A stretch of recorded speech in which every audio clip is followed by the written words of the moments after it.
যে অহংকার, গর্ব, অহংকার। সন্তান আল্লাহ সন্তান সন্তান সন্ততি এগুলো হলো কি ফিতনা।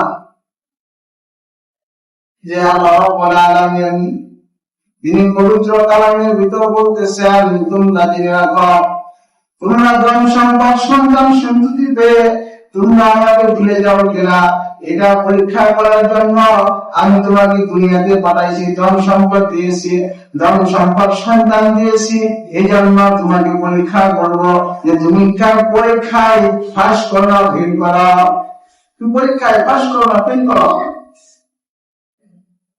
এরকম ভাবে আল্লাহ রাব্বুল আলামিন তারপর বলতেছেন যে যখন মাঠে ফসল ফলানো হয় তখন ফসলগুলি কি থাকে, তুলতলা থাকে, সবুজ থাকে।